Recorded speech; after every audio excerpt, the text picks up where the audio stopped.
Bonjour à tous et bienvenue sur notre chaîne Carnet de jeux.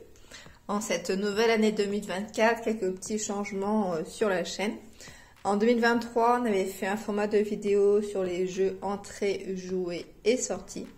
Sur 2024, on va modifier un petit peu ce format de vidéo là. On fera plus une vidéo focus sur les jeux sortis, enfin 2-3 fois, je sais pas exactement, donc par an. Vraiment, on vous parlera que des jeux qui sont sortis.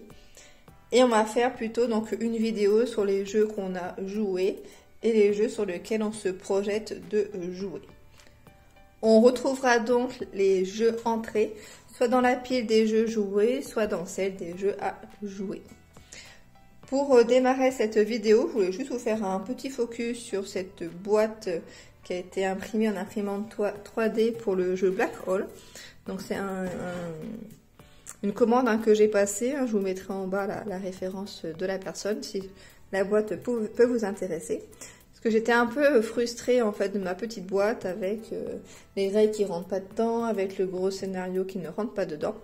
Voilà, donc j'ai décidé d'investir un petit peu et donc j'ai choisi donc cette boîte. Donc ce qui est bien, c'est qu'on peut choisir la couleur que l'on souhaite parmi un certain nombre de couleurs. Et puis on choisit vraiment voilà ce qu'on souhaite mettre. Par exemple, moi j'ai choisi de mettre le couvercle en blanc, mais de laisser ça du coup en noir, mettre ça en blanc. Enfin voilà, on choisit quand même pas mal de choses, donc ça c'est vraiment bien. Ça rentre avec les slims. Donc du coup il y a vraiment tout dedans en fait. J'ai le scénario, j'ai la règle du jeu, le questionnaire de fin, j'ai laissé donc les petits bonus ici. Le carnet de notes aussi rentre, même s'il faut optimiser un petit peu. Donc après voilà, donc moi j'ai coupé une partie des petits bonus que j'ai mis là. Là on a les petits jetons, on a les dés, le petit vaisseau. Ce qui est très bien, c'est qu'on a un espace par type de carte. Et ce que je trouve bien aussi, c'est que si par exemple il y a une partie que j'ai pas pu terminer, je pourrais plus facilement aussi donc faire une sauvegarde. Voilà, donc après je positionne donc les autres dés ici, puis je positionne les plateaux comme ça. Et puis ouais, je trouve que ça rentrait bien, ça me motive un peu plus aussi à sortir que le jeu, voilà, pas très bien rangé.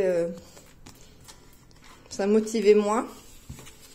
C'est un moment que ça me trottait dans la tête, j'hésitais. Et puis là, il y avait une offre pour les fêtes de fin d'année, donc je me suis lancée. Comme ça, j'ai pas eu besoin de payer donc les frais de port. Voici ouais, pour Black Hole. Donc Black Hole, c'est également donc un jeu, je suis toujours en cours de campagne, donc c'est un jeu auquel donc j'ai joué. J'avance vraiment très très lentement et je suis toujours sur le même raisonnement où il faut vraiment que je m'organise pour noter les éléments que je récupère en fait, les informations que je récupère, savoir comment bien ordonner tout ça. Donc j'ai joué à Black Hole, j'ai joué à Apocalypse au zoo de Carson City, donc j'ai toujours pas fait en solo, j'ai joué à 4 et franchement on s'est bien amusé en fait. Donc c'est vraiment un jeu qui va rester dans ma ludothèque parce qu'il est très simple à expliquer. Ça se joue rapidement, les gens n'attendent pas que les autres jouent, on s'impacte directement les uns sur les autres. J'ai joué directement avec l'extension Linda, donc on a du coup un pion qui descend en même temps que nous, enfin qui se déplace on va dire dans le même sens que nous. Donc par exemple si moi je fais une action, je me déplace à droite, elle va suivre donc mon action. Donc ainsi on peut embêter un petit peu les adversaires. Et parfois, on est nous-mêmes aussi un peu gênés. Voilà, donc celui-là, franchement, si vous aimez bien jouer, donc c'est jusqu'à 6 avec l'extension. Je vous le conseille. Et puis en solo, j'ai pas encore testé, donc je ne peux pas vous le dire. Mais alors, à 2, on avait bien aimé aussi avec Karine. À 2, avec l'extension Linda, ça se joue aussi très bien. Pour moi, c'est vraiment un petit jeu d'ambiance. Vraiment bien. J'ai joué aussi à Volfurion avec Karine, en fait. On a fait une partie une ou deux parties, je sais plus, en confrontation. Déjà, j'aime beaucoup le visuel des cartes. Je trouve que c'est très joli. Et en fait, on va chacun avoir notre cité devant soi. On va pouvoir y positionner des troupes et puis des bâtiments. Et on va pouvoir donc les activer pour... enfin, les activer.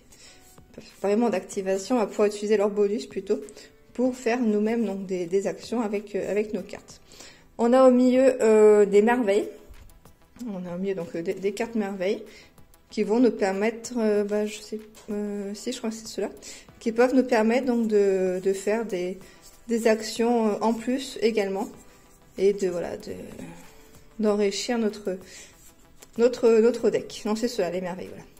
C'est cela les merveilles qui nous donnent donc des actions en plus. Donc, ce sont des cartes qu'une fois qu'on les pioche, on les positionne devant nous. Ce ne sont pas des cartes que l'on va défausser à chaque fois qu'on va les activer. Et on a également donc le dragon en fait, hein, qui va aussi, c'est un élément de jeu en fait, hein, vraiment, qui va venir donc impacter l'adversaire et puis qu'on peut essayer également de conquérir. Donc franchement c'est un jeu que j'ai bien aimé. Je reverrai Karine pour refaire une partie en duo. Après ça peut vous intéresser sur la chaîne, n'hésitez pas à me le dire, ça peut vous intéresser une partie duo. Et puis je vais me pencher aussi sur les règles en solo. Donc j'ai remarqué que les règles n'étaient pas directement dans le jeu, mais il faut que je les trouve sur le site. Donc c'est un peu particulier quand même pour un jeu où c'est indiqué sur la boîte 1 à 2 joueurs et qui nous renvoie sur une explication de règles qui n'est pas présente dans la boîte. Première fois que je vois ça. En tout cas, ça nous a bien plu. On est pas mal basé sur les jeux d'affrontement là actuellement et celui-là nous a bien plu. Sinon, comme vous avez pu le voir, j'ai joué à Gold Vivion. Donc un jeu récemment reçu suite à un financement participatif. Voilà, donc j'ai fait plusieurs parties donc de ce jeu-là, donc je reviens pas forcément dessus, n'hésitez pas à voir mes vidéos. Et puis prochainement, il y aura une vidéo avis sur le jeu qui va sortir. Dans la même thématique, si on peut dire. J'ai joué à Goblivion Definitive Edition, donc j'ai directement fait la campagne. Le premier épisode donc de la campagne. Il y a quelques changements par rapport à Goblivion de base sur certaines cartes, sur certaines capacités, mais après grosso modo il y a très peu de changements quand même. À part donc ce mode campagne donc qui est arrivé et qui est vraiment le bienvenu. D'ailleurs, j'ai prévu de vous faire une partie, plusieurs parties de la campagne, cela peut vous intéresser, sur Goblivion. Donc du coup, Goblivion, j'ai pas terminé, hein, pour l'instant j'ai fait une campagne. Dans la même logique de jeux qui sont en cours, il y a Welcome to the Moon, donc un jeu que j'ai acheté assez récemment. J'ai fait 5 scénarios, je crois, pour l'instant. Donc c'est du flip and white et avec donc un mode campagne où pour l'instant moi j'ai pas encore fait j'ai pas terminé la campagne, j'ai l'impression qu'il y a peut-être des changements, il y a des choses qui se débloquent par la suite. Donc pour l'instant je peux pas vous en parler trop parce que j'ai l'impression que je suis vraiment au début du jeu, même si j'ai déjà fait 5 scénarios. Pour l'instant, pour moi, il n'y a pas, j'ai pas débloqué de nouvelles cartes en fait. Il y a des cartes en plus dedans. Je les ai pas ouvertes. Je pense qu'il faut que je termine tout. Et peut-être qu'après, j'aurai un choix à faire ou quelque chose comme ça qui feront que j'aurai de nouvelles capacités. Je ne sais pas pour l'instant. Donc voilà, pour l'instant, je me garde le mystère et puis je verrai petit à petit en allant au bout du coup des 8 scénarios. Enfin, en tout cas, pour l'instant, moi, je le trouve vraiment très très bien. Hein. Chaque scénario sont vraiment différents les uns par rapport aux autres. Du coup, les stratégies qu'on met en place sont vraiment différentes. On a un choix à faire au début de chacun, mais bon, c'est vraiment pas grand-chose. C'est juste que ça change les objectifs que l'on doit atteindre. Enfin, pour l'instant, moi, Welcome to the Moon, j'ai rien à dire. En fait, il est parfait, il est très très bien. Ensuite, j'ai rejoué à l'expédition perdue.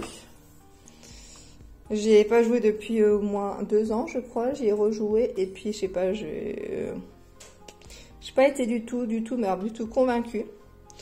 Donc je me laisse un petit doute quand même et puis à voir peut-être en faisant peut-être l'extension auquel je n'ai jamais joué. Mais voilà, je me suis un peu ennuyée durant ma partie. J'ai trouvé qu'il n'y avait pas assez de maîtrise sur le jeu.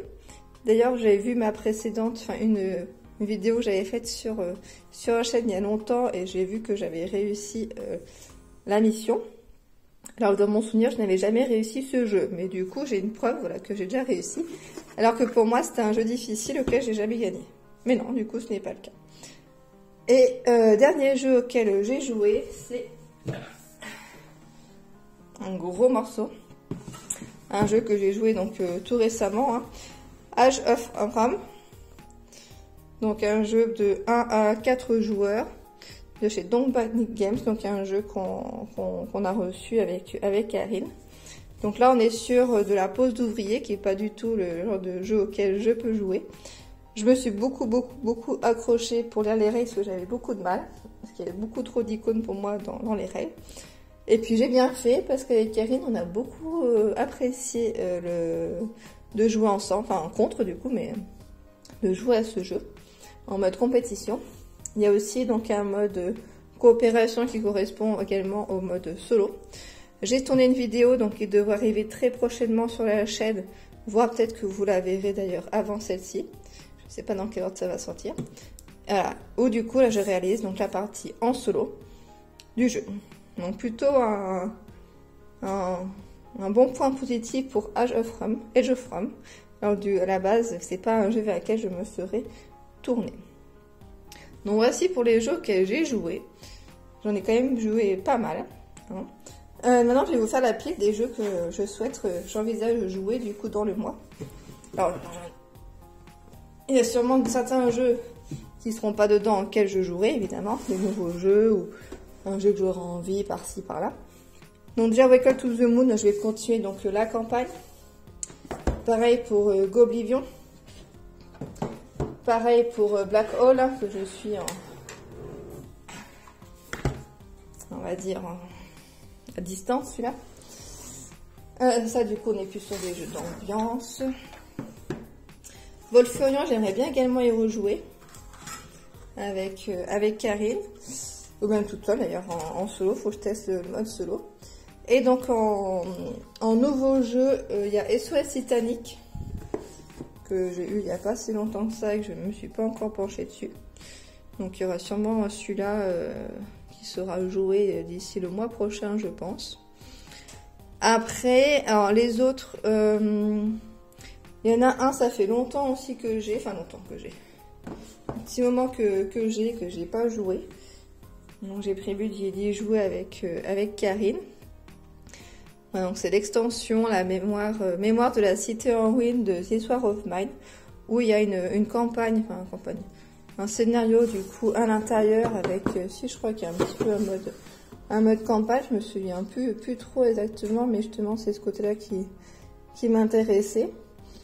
Voilà, en sachant que déjà le jeu de base est très difficile, j'ai réussi à gagner une fois avec Karine, mais je pense qu'on avait adapté un petit peu les règles pour pouvoir y arriver, parce que vraiment moi, recommencer les gros jeux, ça m'intéresse pas trop.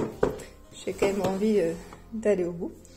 Voilà, donc celui-là, je pense qu'on va le tester prochainement. Après, donc là c'est plus des jeux auxquels j'ai déjà joué, mais ça peut faire longtemps. J'avais proposé sur ma précédente vidéo sur justement les jeux entrées, jouets, sorties, justement certains ça les intéressait que je rejoue à Randonnion sur la version donc Kickstarter ou Ulu, je sais plus, la version en financement participatif, parce que moi j'avais testé et fait une vidéo basée sur le prototype, voilà. Donc du coup une personne était intéressée, donc aussi je vais me pencher sur Randonnion pour faire une partie en solo. Et après je pense que je vais aussi m'atteler à Bonnie and Clyde, pareil, même thématique, même problématique que Randonnion. J'ai fait donc le prototype et après je n'ai pas joué au jeu qui est sorti en financement participatif. Voilà. Ensuite, donc ça, voilà, c'est les jeux sur lesquels je mise un peu plus. Ensuite, en parallèle de ça, je me dis pourquoi pas rejouer un négociateur prise d'otage. ça me tente bien là, ça commence à me titiller un petit peu. Je me dis que ça me dirait bien d'y rejouer. Donc si ça peut vous intéresser, dites-le moi, je vous ferai une vidéo aussi sur la chaîne. Et puis bah, il y a toujours Boss in Space hein, qui gravite par-ci par-là. Que ça serait bien également que je m'en occupe un peu plus de celui-là. Donc voilà pour la pile, on va dire, à jouer, grosso modo. Même si là, je ne sais pas forcément si je vais jouer à tout cela, parce que ça va dépendre également du temps que j'aurai et puis s'il y a d'autres jeux que je reçois. Mais on va dire, la façon, déjà ces trois-là, c'est la suite des campagnes, donc je vais les continuer et puis je prendrai après un petit peu parmi ceux-là pour pouvoir quand même y jouer un petit peu, et puis ça me permettra aussi de savoir si je garde les jeux ou si finalement ça me convient plus, comme c'était un peu le cas pour l'expédition perdue où je me suis dit bah finalement c'est plus trop le genre de jeu qui pourrait m'intéresser. Voilà, donc n'hésitez pas à me dire en commentaire si ce style de vidéo pourrait vous intéresser. Après moi je suis pas trop sur la pile de la honte et tout ça, c'est pas quelque chose qui me parle vraiment plus que ça, dans la mesure où voilà, même si ça fait longtemps que j'ai pas rejoué à un jeu, moi c'est pas trop embêtant dans la mesure où c'est pas partie de la plus grosse partie de ma ludothèque. Je me dis que des livres, certains on les lit une fois, on va pas forcément les relire, c'est pas pour autant qu'on va s'en débarrasser par la suite. Après moi c'est plus si vraiment il y a un jeu dont la mécanique ne m'intéresse pas, ou finalement peut-être comme l'expédition perdue où je m'y retrouve plus trop. Là par contre en effet je vais pas le garder. Par contre un jeu qui m'a bien plu, bah, je pense par exemple à Fini ou à Vendredi, que c'est des petits jeux que ça fait longtemps forcément, enfin que j'ai pas forcément joué. Mais c'est pas pour autant voilà que pour moi ils vont faire partie de la pile de ma honte. Par contre, en effet, certains que j'ai achetés que j'ai pas forcément encore joué, mais c'est vraiment très très peu par rapport aux jeux dont je dispose, et pourtant j'en ai pas non plus beaucoup, hein, je dois en avoir une petite trentaine, donc s'il y en a 2-3 que j'ai pas encore joué depuis quelques temps, pour moi c'est pas trop problématique. Voilà, donc j'ai envie de vous donner un petit peu mon avis. Après, j'ai pas non plus 150-200 jeux qui prennent la poussière entre guillemets sur mon étagère et que je ne sors pas. Voilà, mais voilà, c'est un petit peu pour vous expliquer pourquoi on avait aussi changé de format de vidéo. Je vous explique un peu dans l'autre sens que je vous explique après vous avoir parlé des jeux.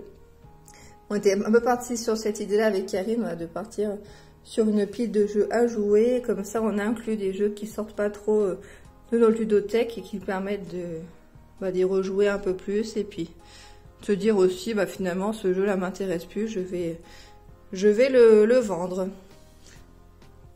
Voilà, merci d'avoir regardé cette vidéo, n'hésitez pas à laisser un commentaire et à vous abonner si ce n'est pas le cas. Bonne journée à tous.